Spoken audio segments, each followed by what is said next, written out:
think back to when you first got into music production. Remember how fun everything was?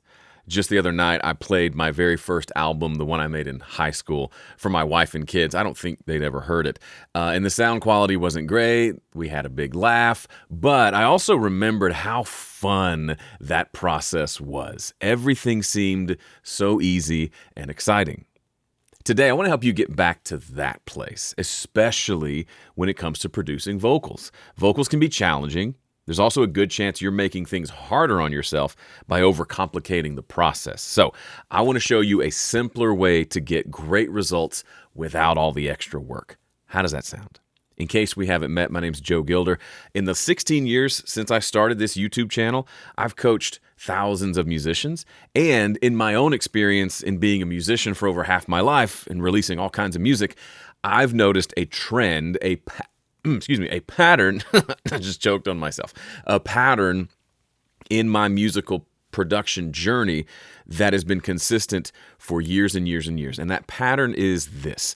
Every major breakthrough I've had, every big aha moment that has led to me getting better sounding results in my music, whether it's better songwriting, better recording, better production, better mixing, better mastering, every major breakthrough has had this one thing in common: simplicity. I have found that I get better when I do less rather than doing more.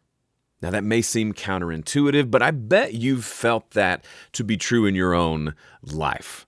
I love playing pickleball. I'm not very good. The rating system that they use, I'm like under a 3.5. I'm like a 3.2 something. I'm not great. I really want to be great, at least a 4, but I'm not.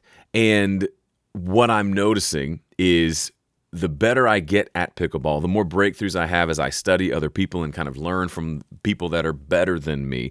Generally speaking, I find myself taking away a bunch of things and doing a small handful of fundamental things consistently over and over and over again.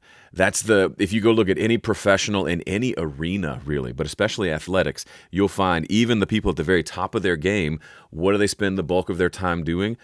Training the fundamentals, training a handful of core skills that they never outgrow, they only get better at. So, in a world of YouTube where you could spend all day, every day for the rest of your life watching vocal mixing tutorials and you would never run out of them, it's easy to understand why we've created this like big, massive pile of tactics that we want to try to incorporate all of them into our music and vocal production sessions to where it becomes, at best, an overwhelming chore, and at worst, you do all this stuff and it still doesn't sound all that great. I want to give you permission, in case you need it, to just let go of all that extra stuff and to just do a handful of things simply.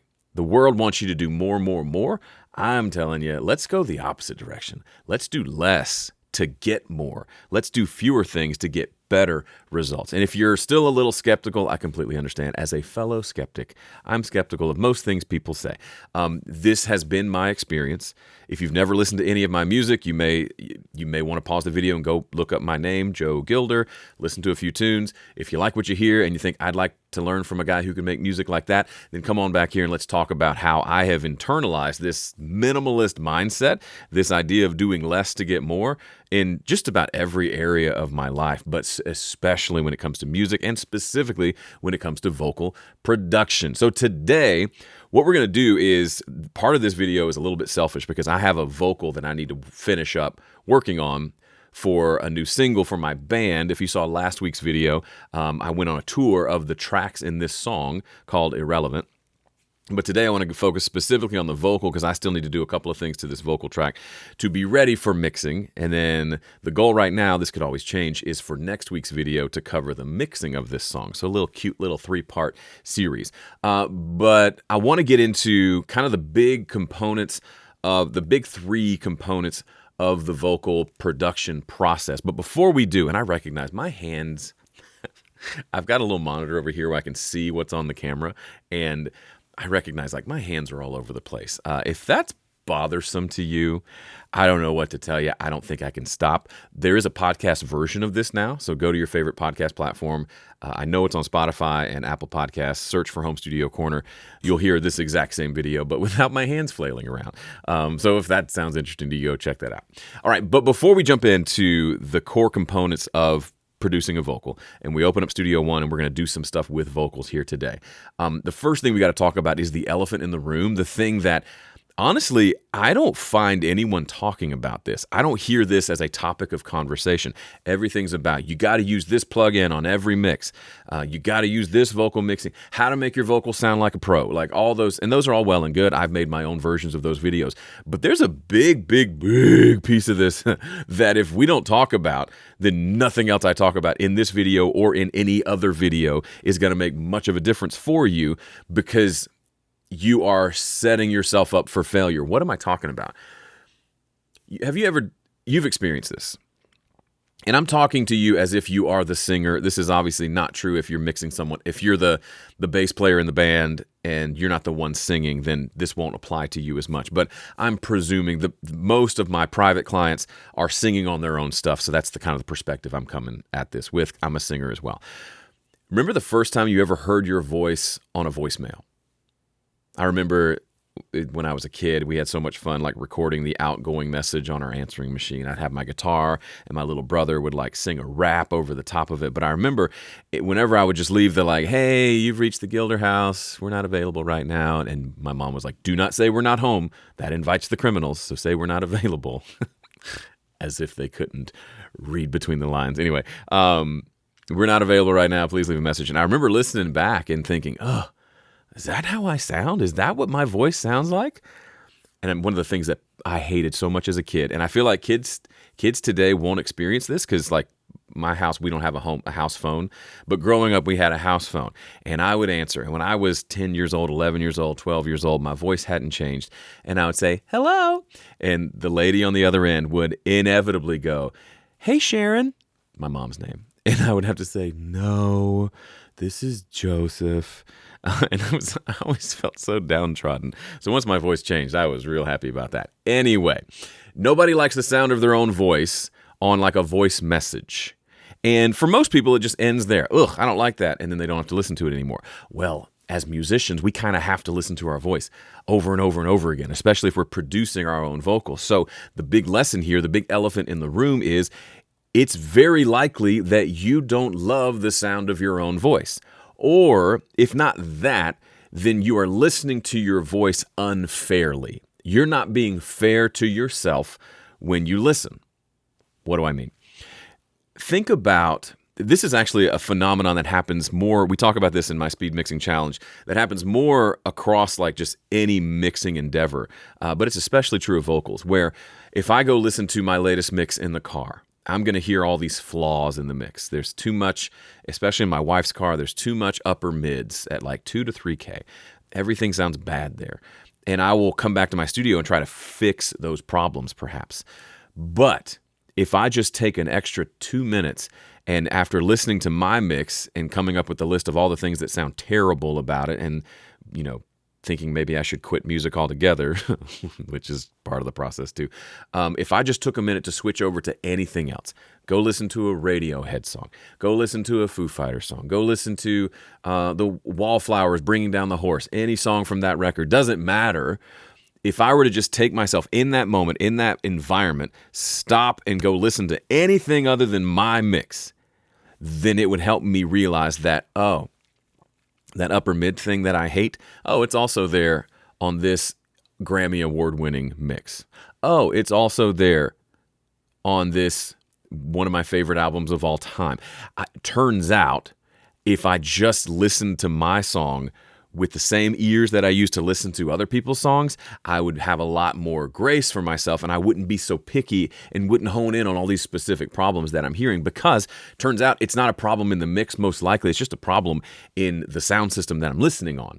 And I don't get all emotional and self-critical when I listen to Radiohead or Jeff Buckley because I didn't mix it. So I'm not listening with those ears. I took those ears off and I put on my normal, I'm just enjoying music ears. And it's lovely and it's delightful. And I almost ignore any flaws that I hear because I'm just enjoying the music. We got to put those same ears on when we listen to our own stuff. Otherwise, you're listening unfairly and you're literally like making a to-do list for yourself of things to fix that aren't actually problems. Okay?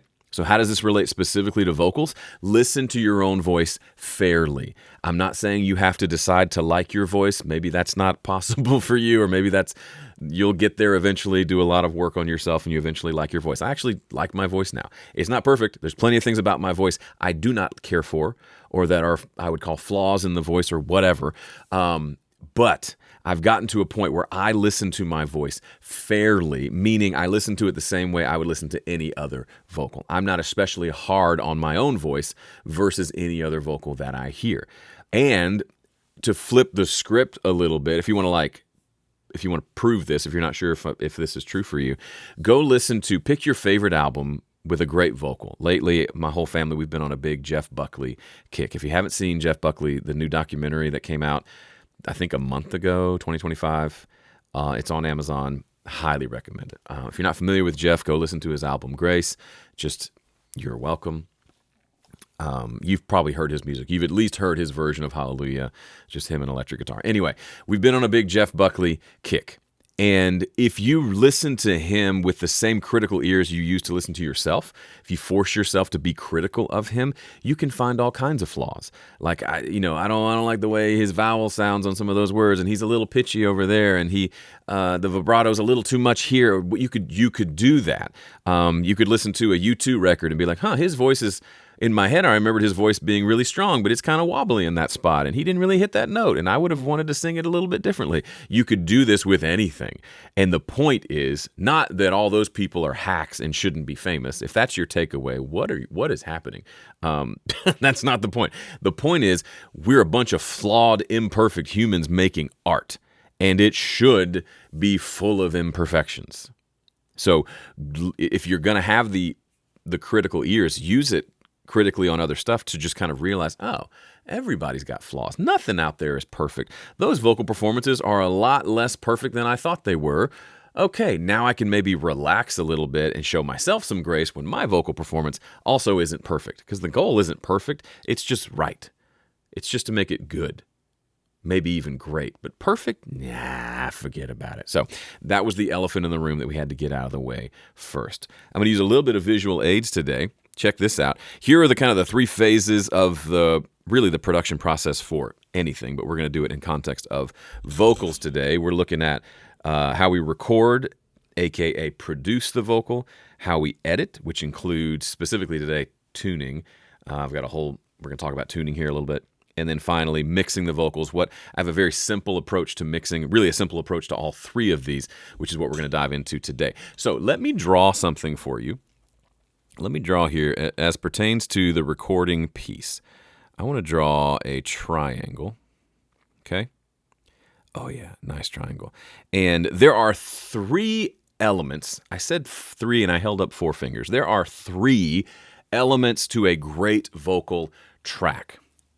And I'm going to write them out here and we're going to talk about each of them. The first is, the performance.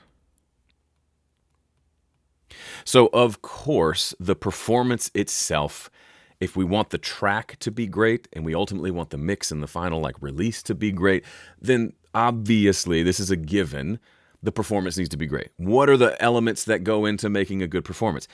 First thing I would say is the tone of the vocal itself. Is it a cool vocal tone? If we forget everything about music production and someone's just sitting there in the room listening to you sing, is it a cool tone? Does it evoke an emotion? Does it maybe cause someone to have goosebumps? Tone doesn't mean perfect quality voice. I don't care about that. Think of, I was listening to Counting Crows on the way to the store last night. His voice is certainly not perfect. It's kind of weird. Round here, but it's such a vibe. It's a cool tone, especially for the music. Think Bob Dylan. Think insert any. Pam and I were joking about, old man, look at my life. I'm a lot like you were. Like that's a really interesting tone. Like it's not the tone that I would pick if I was singing it. It's not how I sing, but that worked for him. So the tone, I'm not saying it needs to be perfect tone. It just needs to be something that's interesting. That's how can we make it interesting? And if not, are there things we can do to maybe make it more interesting? So what's the tone of the vocal? And then what's the emotion behind it? Is there some emotion there? Not everything needs to make you cry. That's not what I'm saying. But does the singer sound bored? If the singer sounds bored, let's fix that a little bit. Let's make it a little more interesting performance. Let's think in terms of playing a show. I've played a few times at the famous Bluebird Cafe in Nashville. That is the best audience you're ever going to find. Maybe not the best, but one of the most attentive. They position you. If we look in the assume this is it's a pretty small venue. Let's do black. It's a fairly small venue, and typical venue, right? You would have like a stage, and then you would have the audience out here. With this one, they actually set you up in the center of the room for musicians. If you're doing like an in the round show, and all the musicians, like here's the guitar, here's me sitting. I'm facing this way. We're all facing the middle, and there's some amps or some speakers here, monitors for us. We're all facing each other, and then like the tables are just squished in all around. So you're literally surrounded by the audience. I'm not sure how they manage to not have feedback all the time, but they do. And so you're literally, and then it's called in the round. So you play your song, and then the next person plays, and then the next person, and you go through for about an hour. Y'all play probably 4 songs each, 3 to 4 songs. But you could hear a pin drop when someone's playing their song because everyone's here to hear to hear the song itself. One of my favorite experiences as a performer has been playing that because they actually really want to hear the words to the song. So when you're thinking about your own vocal performance, think about it in terms of, there it is. Think about it in terms of if you were giving this performance in a place like that, would your performance work? Or would it be kind of boring? These are things we can work on. These are things we can work on outside of the recording session, but like go work on this. Make this something that you practice along with your instrument or whatever else you do to get better. The other piece of the performance that I'm thinking about a lot is the vibe of the actual studio itself. Whether I'm the singer or I'm bringing somebody in, if it feels like I'm singing in a concrete basement that could double as you put a chain on the wall and it doubles as a prison, maybe not the best vibe. Unless the song is about a prison, I guess. Otherwise, I want there to be a bit of a vibe. So my studio here, you can see I've got some lamps. We just put down this really cool rug. There's some, if we're doing it at night, then it's a lot darker and vibier in here. Like I want it to be a place that encourages creativity, encourages a good performance. You may think, yeah, get to the part about the EQ. Slow your roll. When you have your own channel, you can talk about it how you want to talk about it, but these things really are important. How does the room feel? What's the environment like? Also, when I think of environment and vibe, I think about the headphone mix. What's the singer hearing? Are we giving them what they need to feel good? Maybe the bare, raw vocal doesn't evoke a good performance, maybe something with a little bit of effects or processing on it. If nothing else, just in what they hear, not in the raw recording itself, maybe that'll put them in a place where they can perform better. Sometimes if I'm singing a big rock tune, I want like slapback delay and some distortion on there because it helps me to just cut loose rather than hearing this pristine raw vocal in my headphones. That doesn't do it for me. I get a much better performance and I have just more fun when I'm listening through to a bunch of stuff. I'll show you how I do that here in a minute. All right, so that's the first piece when we think about getting a great vocal take. By the way, we shorten vocal to vox. I think that's Latin for vocal. Somebody can let me know in the chat. The chat is always there to correct me in the best way, mostly. So the first component is, of course, the performance. The second thing I'm thinking about when I'm thinking about what goes in, what makes for a great vocal take, is the part. Now, what's the difference between performance and part? To me, it's like the difference between, another word for part could be, almost be production. In other words, like, yeah, it's a good performance, they have a good vocal tone, but what are they singing, and is that the best part for them to be singing? Now, you may think, well, Joe, it's the melody of the song. What's there to question? Well, maybe it's worth considering, is this the best melody for the song? I'm not saying rewrite your song when you go to record, but is it in the right key for the vocals? Is it too high? And no matter what you do, it doesn't sound very good. You either need to change the key of the song, which I've done, or you need to maybe change the melody so it's in a lower register, drop it down a third or something so that it sounds better. Maybe the melody is a little bit boring and repetitive. How can we make it a little more interesting? So they can give an amazing performance of a boring melody, and it might not hit as hard as if we'd made a few changes to the melody to make it more interesting. Another way to think about it, on this song that I'm about to show you, we were having our recording session here. We did a tracking session on a Saturday, Tim on drums, Joel on bass, me on electric. And we came back a couple weeks later to do the overdub. So all my guitar parts, extra keyboard parts, extra bass parts, like this cool bass synth thing that I showed you, and then vocals. And one of the things, Joel, the bass player, came in saying, I was listening to that song by the Foo Fighters, All My Life, I think it's called. All my life I've been searching for something. So in the verses, Dave Grohl is kind of almost whispering. It's like there's energy in the music, but he's singing it more restrained. And then, let it go away. Is that the same song? I might have mixed up songs. Anyway, the chorus gets big and he's yelling and screaming, but the verses are like this almost whispered thing. Not quite whispered, but just light. And he said, I think this song would be really cool if we do that. That was a part of coming up with the right part for me to sing. Whatever I sang, I was going to try to perform it well, but performance is another piece of this pie. The part itself needs to be right if we want a great vocal take. So it's worth sometimes just questioning, even just briefly, is this the right part? Is this the right melody? If it is, great, we're off to the races. If not, that's something that we can work on and fix. And then the final piece, and my triangle is running out of space, but the final piece over here is pitch. So performance, part, and then pitch. If I had to rank these in order of what I think is most important, I would say the performance is number 1, the part is number 2, and the pitch is number 3. If you give me 1 and 2, I can deal with 3. Meaning we have tools to fix pitch problems. Am I thinking all singers shouldn't learn to sing on pitch? No, of course not. And cue comments below, singers shouldn't have to use pitch software. Well, your guitar part should be in time too, and we should never use EQs on bass guitars that are a little muddy. It's just a tool. We'll get to that in a second. But if I had to choose one of these to give up on, I absolutely pitch would go out the window. You can sing off pitch, but if the tone is cool and the part is right, I'll fix the pitch later and it'll be incredible.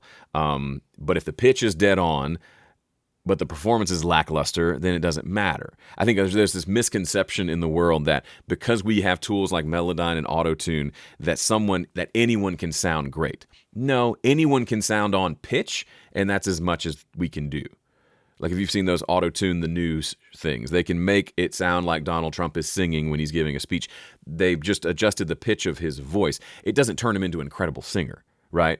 You put a banger beat over the top of it, maybe it becomes kind of cool, but it's not, no one's actually becoming an amazing singer that way. Tone, the thing we talked about, the performance, none of that has anything to do with Auto-Tune or Melodyne. Those things don't make you have a better tone, or they don't come up with a better part. Those have to be in place before pitch even becomes a factor. And yes, we can adjust pitch, we can fix pitch, but to me it's the least important of the 3, but it's still important. If something's really off pitch, like nobody likes that. I tell this story, I don't know. I don't think my mom watches these videos, but I think my dad might. Anyway, my mom is this wonderful piano player. She's been the piano player at their church since I was a kid. She can just elaborate wonderfully, and she has this beautiful soprano voice. And she would do this thing where if someone was singing a solo, she would, if they went flat or sharp on a note, she would do this thing. Her head would kind of go to the side, especially if she was accompanying the person. And so I developed this filter where I'm singing something and like out of the corner of my eye, I'm looking over there like, ah, da, da. And if she's going like this, I'm like, ah, and I kind of try to fix the note. Anyway, pitch matters, of course. Let's sing on pitch, sure. But it's a piece of a bigger all puzzle is all I'm trying to say. All right, so another piece I want to talk about with recording, we're still kind of in the recording phase, is let's talk about takes briefly. I did a whole video on this. It's called Don't Stop Recording Vocals Like This. But first of all, what do I mean when I say takes? You've heard, if you've not done it yourself, you've heard of people in the studio saying, hey, can I get another take? All that means back in the analog tape days just meant put me on another blank track so I can sing another version of the vocal until we get a good one. In digital form, those are called layers in Studio One. They're called playlists in Pro Tools. Every system calls them something different. But we're able to record on a single vocal track. We could have 100 takes, kind of one underneath the other, that we can switch between. And then we can do something that's called comping, where we take the best of each of those takes to kind of tape together, edit together the best performance. Now, it's a workflow that works. That's when I was learning how to do. It's kind of the Nashville way of making music. It's what I learned in audio school. Like, you record 5 takes, you comp together the best ones, and that's your vocal track. That's kind of the way forward. I would say there is an easier way. In this, especially if you would consider yourself a good singer who can sing well and sing consistently, then you can skip over all the takes and you can just do as few as possible. So for me, best case scenario is I do 1 take. And then if there's a spot that needs work, I punch in that spot, but there's just 1 take. There's not 17 takes hiding underneath that I have to then go sift through. Because what I found over the years, I will say I am a good singer. I have practiced my instrument to where I can do it consistently. Once I know what I'm singing and I know the part and I've practiced it a little bit, like, I can pretty much sing it the same way every time. So I discovered when I would go down that path of doing 5 takes and then listening to each one and then making the decision with every phrase, was take 2 better or take 5, it would just take so much time. As you can imagine, going through every phrase of all 5 takes and then hemming and hawing over which one was better, it was not fun. And I would put off doing it to the point where I realized, is this even making it any better? Because I would listen to take 1, take 2, take 3, and they would all be pretty much me singing the song with subtle differences. And sure, one might be a little bit better than the others. But a part of me wouldn't sing as well because I knew it was just another take. Now, some of that is helpful for if you have nerves, for just letting off the nerves. Just sing. We're just going to do a bunch of takes. We'll figure it out later. That can be a helpful tool. But if you've gotten to a point where you can sing really consistently, then I recommend just going for 1 take and maybe sing it through and you say, that's not it, delete it. And then do another take. Like, that's what I'll do. Delete it, do another take. And if we get a take that we feel good about, then I'll go in and listen. And if there's a spot like, let me re-sing that phrase, I'll punch those in, meaning record over what I had. But by the end of that session, I've just got a single vocal track that is my vocal. What's the benefit of this? Well, first of all, it backs you into a corner. I like being backed into a corner. We have so many options with all the digital tools available to us now that we don't like to back ourselves into a corner because we can always have an out. There's always an undo. There's always another layer, another take, another setting we can do. I don't like all those options because what ends up happening with all those options is you just take forever to do stuff and you never commit to anything. So as much as I can in the process of making music, I like to back myself into a corner, whether that means setting a tight deadline, whether that means I'm going to sing this vocal and nail it, and then I'm going to allow myself to punch in, but I'm not going to give myself all sorts of takes because I don't want to sing that much, and I'd rather just force myself to sing it right the first time. There's a certain amount of pressure there. We're musicians. A lot of us perform on stage, or at least we'd like to, or we've done it at some point. That's backing yourself into a corner. I can't start a song when I'm playing at church on Sunday and just stop and be like, let me do that verse again. I didn't quite get the tone I wanted, right? That would be weird. Once it starts, I got to commit and play all the way through. I kind of want that vibe in the studio. Otherwise, and maybe you've had this happen, you do a several hour session of vocals and you come back and do it again. You end up with 94 takes of the vocal. Then you painstakingly try to edit them together and it doesn't work because it's multiple days and you're in different. You had a cold one day and you didn't. It just makes for gobs of time, and it doesn't sound any better than if you just committed to getting 1 or 2 takes and nailing it. So the big reason why I do it this way, as much as I can, and not just for myself, but with people that if I have clients over or friends over, I'll take this approach. Like, if they're singing pretty great, let's go. Let's get that 1 take. Let's get it right. Let's punch in that 1 chorus that didn't work and let's call it done, rather than saying, okay, and then I'll set aside 2 hours tomorrow to go through and comp all these vocals together. There's no need. You don't have to do it that way. You don't have to do it that way. This way is much more efficient and faster. Speaking of faster, real quickly, do you want to mix faster? Do you find your mixing process to be really slow? Or, bigger question, nobody really cares about mixing faster, but what you do care about is releasing more music with less effort and being proud of the results that you have. You're producing great sounding music and it takes less effort and less time. That sounds like a pretty good deal. If that excites you, come check out the Speed Mixing Challenge, speedmixingchallenge.com. It's a 5-day live online experience, and I encourage you to upgrade to the Premier Pass, which gets you access to the recordings for the entire week. So in case you miss one, you won't miss a thing. And also, when you get the Premier Pass, you can get coaching directly from me. So you can get solutions to even your most frustrating problems, because Premier Pass members get to meet with me an hour before the main session to ask any questions they might have to help you get those aha moments and overcome those problems that you're facing. This isn't a course, but you don't need a course. What you need is a coach who can help you get impressive sounding mixes in less time than you thought possible, so you can be prolific and build this body of work. And I'd love to coach you for a week. Come check it out, speedmixingchallenge.com. Limited tickets available. Go check it out. Come join us. It's going to be a blast. Okay, so let's go back to our drawing over here. Let's transition over to editing. And specifically, I'm not really going to show comping. I've done videos on that, especially on the Personas channel if you use Studio One. But I want to talk specifically about tuning briefly. So when I say tuning, I mean tools like Auto-Tune, Melodyne, meant to fix pitch issues. You're singing flat, it can make you not be flat. For years, I was an anti-tuning guy. I wasn't mad about you using Auto-Tune, which was the primary one at the time, or Melodyne.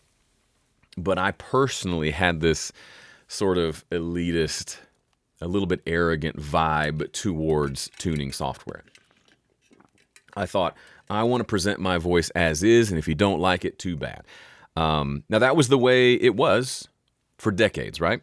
When we're recording to analog tape in the 60s and the 70s and the 80s, what you hear is what they sang, which is awesome. And by all means, let's sing on pitch. But this channel is for hobbyist musicians who are making records. So if we were, the lead singer for Journey, Perry, I forgot his name. I'm sorry if you're watching. You're not watching. If I have that voice, I maybe don't need tuning because I'm one of the best singers on the planet and I become world famous because of it. For those of us that aren't world famous because of our amazing pipes, we have some tools to help us out. Tuning is one of those tools. So I was against it for a long, long time. And if you go back and listen to probably before 2017, I forget exactly when I started using it, but I made the decision to start tuning my vocals. And I'm glad I did, because there are songs I released before then where it's like, if that vocal was just a little more on pitch, it'd be chef's kiss, but it's a little flat and it bugs me. And now that I know I could have fixed it, I wish I had. The thing to think about is tuning. There's two things. First, the songs you release are kind of forever, so you might as well either sing it on pitch or get it on pitch with tuning. Like I said before, it's not going to make you a better singer, but it can fix those couple of pitch issues along the way. But secondly, one of the bigger reasons why I think you should use tuning, if nothing else, just go through the tuning process every time you record, is it makes you a better singer. I discovered through doing tuning, when I could visually see what my pitch was doing, I could see the areas where I needed to work. When I get in my head voice and I'm singing higher, I tend to overshoot. When I jump up to a high note, I tend to overshoot and go sharp and then kind of settle back down. Or when I do these runs, if I don't focus and I'm trying to do this, if I don't focus, then it kind of turns into just a slide. And that doesn't sound as cool as da-da-da, So, and I can see the note and see kind of when I like really nail the individual notes and when I don't. It's made me a better singer just seeing how my voice maps out, and also seeing like what can tuning help and what can't it help. In what spots am I a little bit flat, but it's perfect, like plenty of like Zeppelin tunes. If you've seen the video, somebody took a Zeppelin tune and tuned Robert Plant's vocal to be perfectly on pitch, and it sounds terrible because he's kind of singing between notes, kind of like that bluesy bending a note but not all the way up to the next note kind of stuff. Tuning doesn't need to touch any of that. But in general, kind of traditional music where it's just like you're either flat or you're sharp or you're on pitch, it's a super helpful tool. Also, even just to see, okay, here I see visually that it's flat, but it sounds okay in the mix. That's interesting information as well. And maybe you go a little deeper and say, oh, that's a third that I'm singing, and it's a little bit flat and actually worked, because if it's a little bit sharp, it sounds a lot more out of tune than if it's a little bit flat. And like things like that, you start to kind of internalize, and it turns around and makes you a better singer. So if nothing else, tune your own vocals and then delete the tuning plugin later if you're just morally against it, but it will make you a better singer. Okay, so what's the philosophy for tuning? What's the approach that I like to take? As you might imagine, I like a real hands-off approach to tuning, as well as everything else that I do. When I learned how to tune the first time, I mentioned I went to audio school, so we learned kind of the proper Nashville way to do auto-tune, which was a really painstaking process, by the way. You had to put the plugin on the channel, you had to play a snippet of the vocal that you wanted it to tune, and then it would listen to that, and then like put a line on the screen, then you could adjust that line to fix the tuning that was there. Then you had to record that tuned vocal to another track. Like literally hit record, route it to another track, and record the tuned vocal. It was so time consuming. And because you were already in that, you already had it all set up, you went through every single note of the vocal and every background vocal. And it became this like, oh, okay, what are you doing today? I'm spending all day tuning vocals. There are people in Nashville who made their living just tuning vocals all day. No thanks, not for me. So I've done that, and it can work, and there are ways to use tuning on every single note and still keep it musical, and it doesn't have to sound like super robotic, but I'm just too lazy for that, and I encourage you to be lazy as well. Take a more hands-off approach to tuning vocals, to where you're not aiming for perfection. The goal here, by the way, is not perfection. The goal is just to remove distraction. So if that note is so sharp that it makes my mom go like this, then I'm going to tune that note. But I'm not going to tune every single note, even every single note that might be off. I look at it. First I listen, then I look, then I make a decision of does it need anything. And if it does, then I will adjust just the note that needs to be adjusted. Real quickly, let me show you what that might look like inside Studio One. So here's that song we're talking about.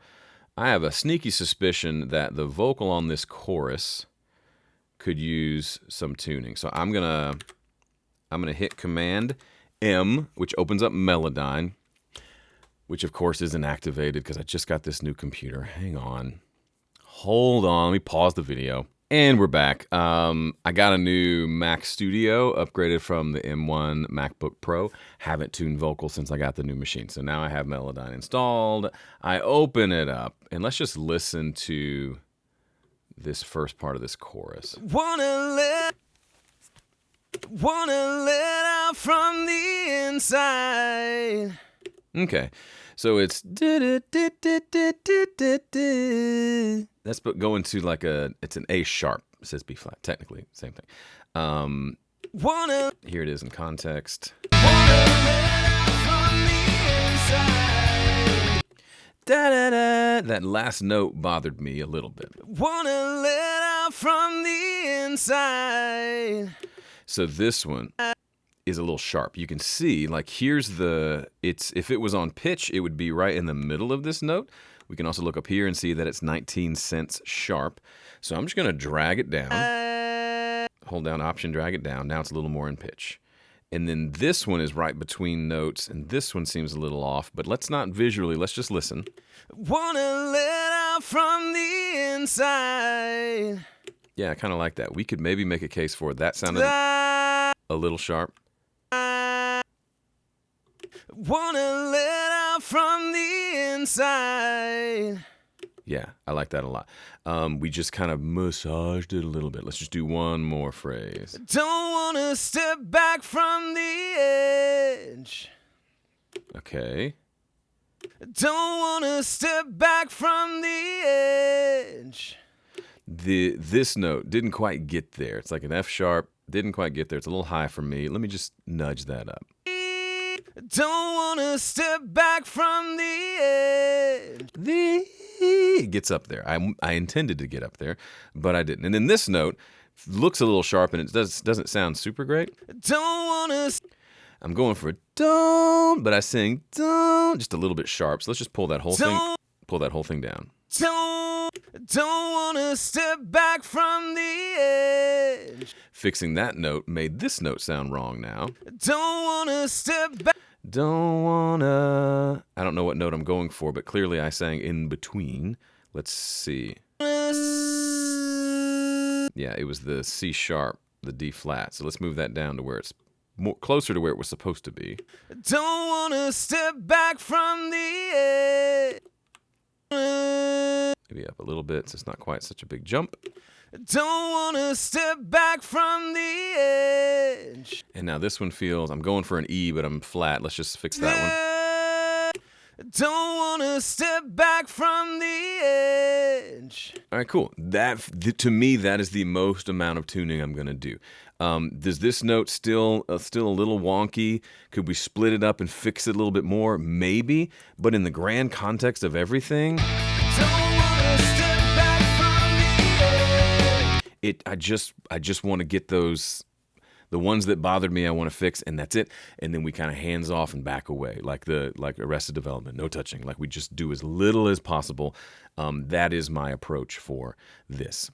And then finally, let's talk about mixing here for a second.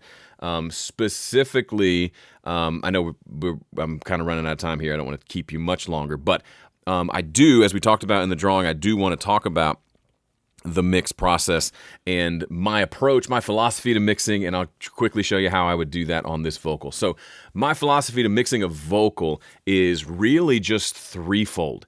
It is compress it, because just whether you like it or not, the sound of the modern vocal has some compression on it. That's just kind of the nature of the beast.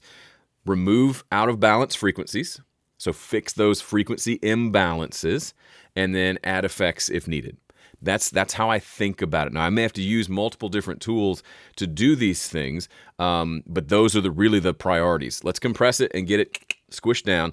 Then let's fix the imbalances with the frequencies. That could be, if it's around 200 hertz, it's mud. If it's got this weird like ringing between 2 and 3K, let's take care of that. Or if it has sibilance, the S's and the T's are too much, let's use a de-esser or some sort of tool like that to take care of those things. That will be a byproduct of the compressing, and that will cause an imbalance. We like the compression, but we need less S's. We can fix that. And then maybe for a song like this, I would add something like slapback delay.